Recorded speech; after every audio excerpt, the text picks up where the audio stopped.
हर बार जब आप Facebook, Instagram या व्हाट्सएप खोलते हो तो आपको सिर्फ फोटो और वीडियो नहीं दिखते आपकी फीड में, बल्कि उसी वक्त आपके बारे में बहुत कुछ इकट्ठा किया जा रहा होता है मेटा के द्वारा। और इसी बात को लेकर यूरोपियन यूनियन ने दुनिया की सबसे बड़ी सोशल मीडिया कंपनी मेटा के खिलाफ बार बार एक्शन लिया और उसको कोर्ट में घसीटा भी। हजारों करोड़ों रुपए के फाइन लगवाए उसके ऊपर, और जिसकी वजह से कंपनी को अपने डाटा हैंडलिंग के तरीके में कई बदलाव करने पड़े। लेकिन आखिर मेटा ऐसा करती क्या थी जिसकी वजह से इतनी बड़ी लड़ाई शुरू हुई दोनों के बीच? क्या मेटा वाकई यूजर की प्राइवेसी के साथ खिलवाड़ कर रही थी, या फिर यूरोपियन यूनियन ही जरूरत से ज्यादा सख्त था? और सबसे बड़ा सवाल, अगर वहां प्राइवेसी को लेकर इतनी सख्ती है यूरोप में, तो इंडिया में हम इस बात को उतना सीरियसली क्यों नहीं लेते? आज की वीडियो के बाद जब भी आप फेसबुक, इंस्टाग्राम या फिर व्हाट्सएप को खोलोगे तो उनके पीछे चलने वाले पूरे सिस्टम को एक नए और अलग नजरिए से देखोगे। दोस्तों, वीडियो का मकसद मेटा को गलत या यूरोप को सही साबित करना बिल्कुल भी नहीं है। मकसद सिर्फ इतना है कि आप समझो गेम है क्या, मेटा ऐसा क्या करती है कि यूरोप उससे परेशान है, और इस पूरी लड़ाई का आपसे क्या कनेक्शन है। वीडियो के एंड तक आप खुद फैसला कर पाओगे कि आखिर किसकी बात में ज्यादा दम है, यूरोप या मेटा। तो चलिए दोस्तों, सबसे पहले ये समझते हैं कि मेटा अरबों खरबों रुपए कमाती किस चीज से है, उसका बिजनेस मॉडल क्या है। देखो, मेटा कंपनी के अंदर मेन 3 प्रोडक्ट आते हैं, फेसबुक, इंस्टाग्राम और व्हाट्सएप। पर बहुत लोग बोलते हैं फेसबुक, इंस्टाग्राम और जो व्हाट्सएप है ये तो फ्री है, तो कंपनी पैसा कैसे कमा लेती है? इसका जवाब है एड्स। लेकिन एड्स दिखाना ही बिजनेस नहीं है मेटा का। असली बिजनेस है सही इंसान को सही समय पर सही एड्स दिखाना, और ये तभी मुमकिन होगा जब कंपनी को आपके बारे में काफी कुछ पता हो, आपकी छोटी छोटी चीज मालूम हो। इसलिए हम लोगों का डाटा मेटा के बिजनेस की सबसे बड़ी ताकत है। अब डाटा वर्ड सुनते ही कई लोग सोचते हैं कि डाटा का मतलब बस इतना है कि हमारा नाम, फोन नंबर या फिर हमारी फोटो, वीडियो, यही होता है हमारा डाटा। लेकिन नहीं, इसके अलावा भी और बहुत कुछ होता है डाटा में। जैसे आप किस वीडियो पर ज्यादा रुकते हो, किस पोस्ट को इग्नोर करते हो, किस चीज को ज्यादा लाइक करते हो, किस टॉपिक को बार बार देखते हो, दिन में किस वक्त आप चलते हो, रुकते हो, बैठते हो, और कौन सा फोन आप यूज करते हो, उसका मॉडल क्या है, आपकी मातृभाषा, मदर टंग क्या है, आप किस शहर या इलाके से हो, गली से हो, आपका फ्रेंड सर्कल क्या है, आप किससे ज्यादा बात करते हो, और इसके अलावा आप जो सोच सकते हो वो सोचो, वो सब डाटा ही है आपका। अब ये सारा डाटा मिलकर आपका एक डिजिटल क्लोन बनाता है। डिजिटल क्लोन को सुनकर आप हैरान कम, परेशान ज्यादा रहने लगोगे। सो डिजिटल क्लोन का मतलब है आपकी डिजिटल कॉपी या वर्चुअल वर्जन, जो आपके डाटा, आपकी दिन भर की आदतें, आपकी पसंद नापसंद और आपकी ऑनलाइन की गई एक्टिविटीज के बेसिस पर बनता है। और ये क्लोन आपसे भी ज्यादा आपके बारे में जानता है। और इससे भी ज्यादा हैरानी की बात, आपका ये डिजिटल क्लोन बड़ी बड़ी कंपनियां ही बनाती है अपने फायदे के लिए। लेकिन अब एक सवाल आता है, आपके बारे में इतना सब कुछ जानकर मेटा करती क्या है, ये कंपनियां करती क्या है? चलो बताता हूं। मान लीजिए 2 लोग इंस्टाग्राम खोलते हैं, दोनों के फोन एक जैसे हैं और दोनों एक ही जगह रहते हैं, लेकिन दोनों को अलग अलग वीडियो और अलग अलग एड्स दिखते हैं। क्यों?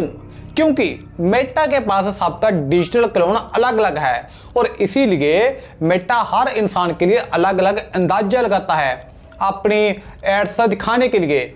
मेटा को लगता है इस आदमी को टेक्नोलॉजी पसंद है, इस लड़के को फैशन पसंद है, इसको गाड़ियां पसंद है, इसको क्रिकेट, इसको पढ़ाई, और फिर उसी हिसाब से कंटेंट और एड्स दिखाए जाते हैं। अलग अलग इंसान को अलग अलग एड्स। अब ऐसा करने पर यह होता है कि मेटा को ज्यादा पैसा मिलता है। किससे? जो अपनी एड्स मेटा के पास लगवाती है, यानी कंपनियां।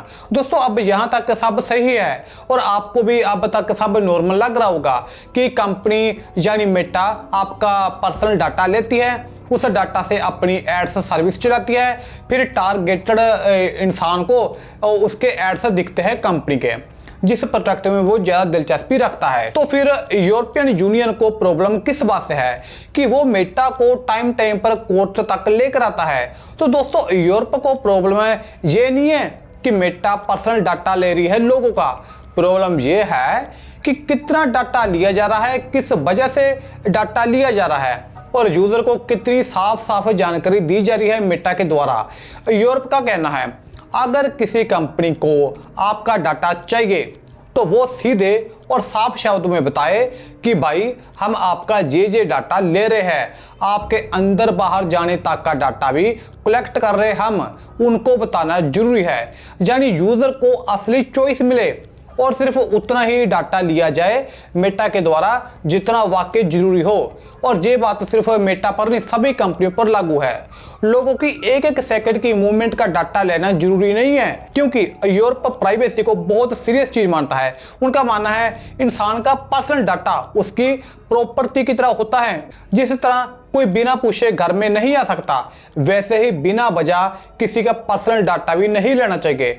इसी सोच की वजह से यूरोप ने जीडीपीआर जैसे बहुत सख्त प्राइवेसी रूल्स बनाए और ये रूल्स सिर्फ मेटा के लिए नहीं, हर बड़ी टेक्नोलॉजी कंपनी के लिए बनाए गए हैं। जीडीपीआर रूल्स का सीधा मतलब है कि अगर कोई कंपनी आपका पर्सनल डाटा लेना चाहती है तो उस कंपनी को साफ और आसान भाषा में बताना होगा उस इंसान को कि डाटा क्यों लिया जा रहा है, कौन सा डाटा लिया जा रहा है और उसका इस्तेमाल कैसे होगा। जहां जरूरी हो यूजर की परमिशन लेना भी जरूरी है और कंपनी सिर्फ उतना ही डाटा कलेक्ट कर सकती है जितना वाकई उस सर्विस के लिए जरूरी हो, जो सर्विस वो कंपनी चला रही है।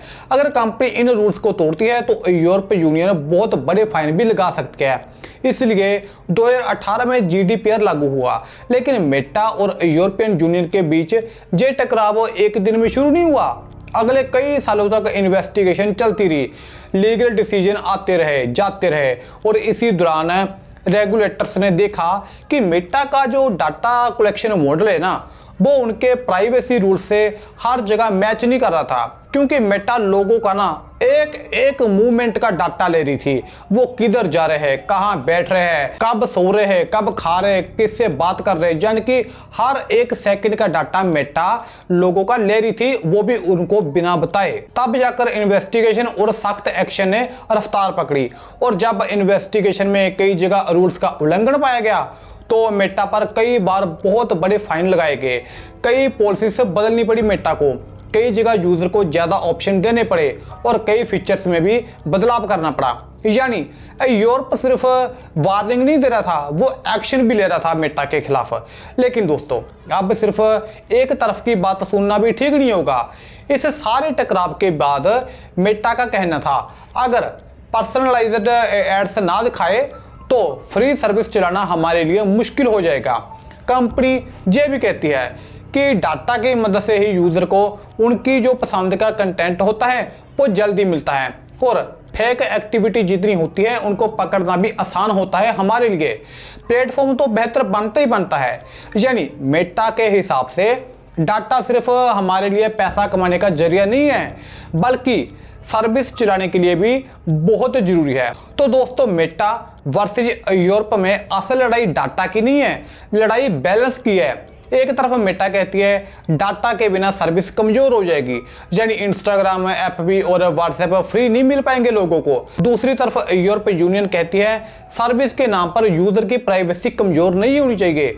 यही पूरी डिबेट का असली सेंटर है और ये टाइम टाइम पर कोर्ट में देखने को मिलता रहता है। अब बात करते हैं हम इंडियंस की। अब सवाल आता है क्या इंडिया में मेटा हमारा डाटा कलेक्ट नहीं करती? बिल्कुल करती है दोस्तों, लेकिन असली फर्क डाटा कलेक्ट करने में नहीं, उस डाटा को कंट्रोल करने वाले कानून में है। यूरोप में जीडीपीआर जैसे बहुत सख्त प्राइवेसी रूल्स है। वहां रेगुलेटर्स सिर्फ रूल्स बनाती नहीं, उन्हें तोड़ने वाली कंपनियों पर बार बार एक्शन भी लेते हैं। इसलिए मेटा को कई बार अपनी पॉलिसी से बदलनी पड़ी और हजारों करोड़ों रुपए के फाइन भी भरने पड़े। अब आपके मन में भी ये सवाल आ रहा होगा, क्या हमारी सरकारें भी इस बात पर ध्यान देती है या फिर नहीं देती?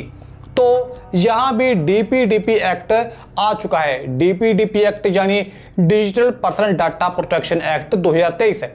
ये इंडिया का प्राइवेसी लॉ है जो ये तय करता है कि कंपनियां आपके पर्सनल डाटा को किस तरह कलेक्ट और यूज कर सकती है और यूजर को उस डाटा पर क्या क्या राइट मिलते हैं। लेकिन प्राइवेसी के मामले में इंडिया अभी यूरोप जितना अग्रेसिव नहीं माना जाता। इसी वजह से कई प्राइवेसी फीचर्स, कंसेंट ऑप्शंस और डाटा से जुड़े एक्सपीरियंस यूरोप के यूजर को पहले या फिर ज़्यादा मजबूत तरीके से मिल जाते हैं इंडिया के लोगों के मुकाबले। यानी यूरोप का फोकस ज़्यादा इस बात पर होता है कि कंपनी यूजर का डाटा कितनी हद तक कलेक्ट कर रही है और उसका इस्तेमाल किस तरीके से कर रही है, जबकि इंडिया अभी अपनी प्राइवेसी फ्रेमवर्क को धीरे धीरे मजबूत कर रहा है। अब इसका मतलब ये नहीं है कि इंडिया को प्राइवेसी की चिंता ही नहीं है, बल्कि इसका मतलब सिर्फ इतना है कि यूरोप ने प्राइवेसी को बहुत पहले अपनी प्रायोरिटी बना लिया था और इसी वजह से आज भी प्राइवेसी के मामले में यूरोप के रूल्स दुनिया के सबसे सख्त रूल्स में गिने जाते हैं। तो दोस्तों, इस पूरी कहानी का सबसे बड़ा लेसन क्या है?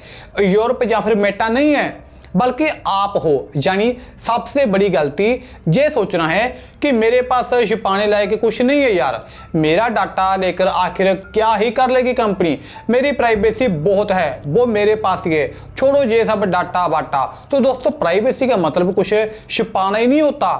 प्राइवेसी का मतलब ये भी होता है कि मेरी, हमारी, अपनी, आप सबकी पर्सनल इंफॉर्मेशन कब, किस वजह से और किस हद तक इस्तेमाल होगी, और ये हक हर इंसान के पास होना चाहिए। इसलिए अगली बार जब भी कोई आप ऐप इंस्टॉल करो या कोई किसी ऐप को परमिशन दो, तो बस 5 सेकंड रुक कर एक सवाल जरूर पूछना अपने आप से, क्या ये परमिशन इस ऐप को देना वाकई जरूरी है या मैं बिना सोचे अपना डाटा दे रहा हूँ? हो सकता है ये सिर्फ 5 सेकंड आपके सालों का पर्सनल डाटा बचा दे। अगर आज की वीडियो ने आपकी सोच में सिर्फ 1% भी बदलाव किया है तो इसे उस इंसान तक जरूर पहुंचाओ जो हर ऐप को ना बिना पढ़े अलो कर देता है, परमिशन सारी देकर रखता है।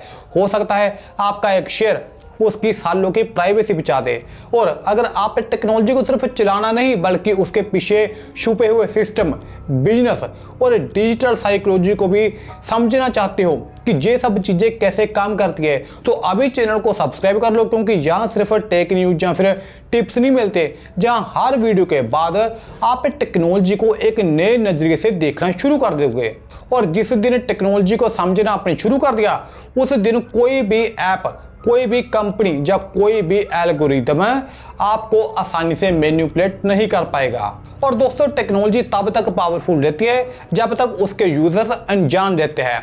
अब शेयर और सब्सक्राइब जरूर कर देना, मैं फिर से बोल रहा हूं। और ये वीडियो को पूरा देखने के लिए आपका बहुत बहुत शुक्रिया।